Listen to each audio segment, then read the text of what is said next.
Dans ce premier exercice, on va s'intéresser donc à une pile au lithium.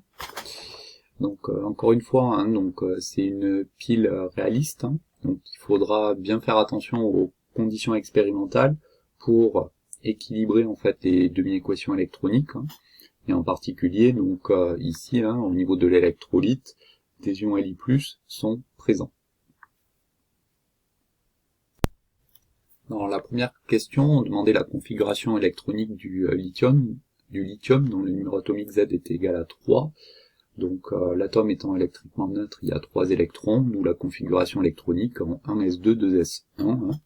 Donc ensuite, pour trouver la position dans le tableau périodique, compte tenu du fait que le lithium appartient à la sous-couche 2s, il appartient au bloc S, et comme il n'y a qu'un électron de valence au niveau donc de cette sous-couche, il appartient à la première colonne du tableau périodique, c'est un alcalin, et le Nmax ici vaut 2, donc il appartient à la deuxième ligne du tableau périodique.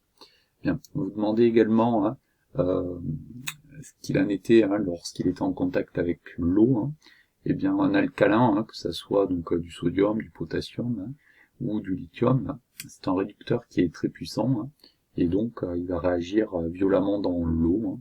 Donc vous pouvez taper sur Google réaction entre le sodium par exemple et l'eau, ou le potassium et l'eau. Vous verrez, il y a plein de petites vidéos qui montrent en fait ce qui se passe lorsqu'on met justement ces alcalins dans de l'eau. Bien. Dans la question qui suit, il fallait écrire donc les demi-équations électroniques, et en particulier déterminer où se trouvait l'anode et où se trouvait la cathode. Donc au niveau de l'énoncé, on vous donnait les valeurs des potentiels standards. Donc je vous rappelle, pour trouver la borne plus et la borne moins d'une pile à proprement parler, ce sont les valeurs de potentiel qu'il faut regarder. Toujours est-il, ici l'écart entre les deux potentiels standards est très grand. Donc je vous rappelle que cette notion de très grand peut être considérée dès que cet écart entre les potentiels standards est de l'ordre de 0,2 à 0,3 volts. Donc j'ai pris 0,25 volts ici. Donc ici l'écart il est bien plus grand que ces 0,25 volts, et donc simplement en comparant les deux potentiels standards ici, on peut savoir que la demi-pile 2, ça va être ici notre borne plus, la cathode, qui va être le siège de la réduction, et la demi-pile 1 va être ici l'anode, la borne moins de la pile, qui va être le siège d'une oxydation. Donc une fois que on a ça en tête, on peut facilement écrire les demi-équations électroniques, ici, à l'aide des deux couples qui vous étaient donnés dans l'énoncé, en tenant compte ici des conditions expérimentales particulières, à savoir que l'électrolyte est constitué d'ions Li+. Bien, une fois qu'on a les demi-équations électroniques, on peut donc écrire la réaction globale de fonctionnement de la pile, autrement dit la réaction redox, lorsque la pile débite. Donc il y a un électron échangé au niveau de chaque demi-équation électronique, donc c'est immédiat avec l'équation redox ici qui en découle après avoir simplifié par Li+.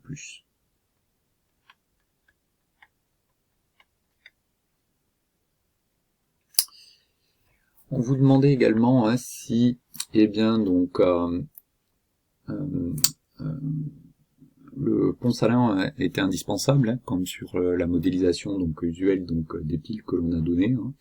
Bon, ici, pas besoin, puisque en fait les espèces qui interviennent en tant que réactifs sont des solides, ils sont physiquement séparés, donc il n'y a pas besoin en fait de ce pont salin ici.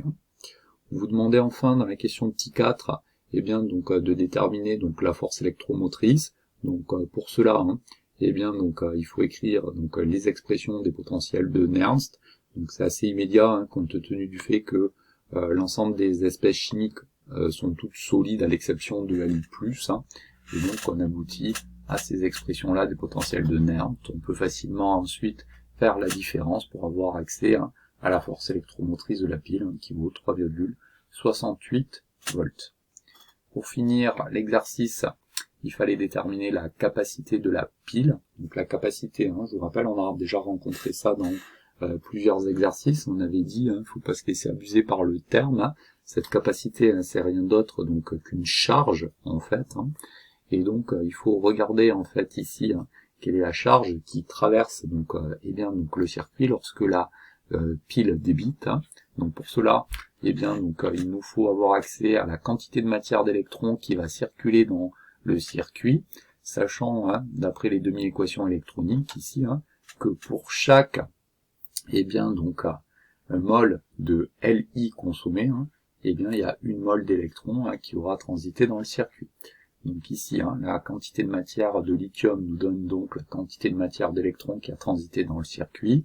Si on multiplie par le nombre d'Avogadro fois la charge élémentaire d'un électron, on retrouve ici la constante de Faraday, autrement dit, la charge d'une mole d'électrons. Et donc cette capacité, on peut l'exprimer en coulomb ici, ou différemment en ampères fois heure. Attention ici, une charge c'est bien une intensité fois un temps. Donc on peut soit donner l'unité dans le système SI, le coulomb, soit en ampères heure.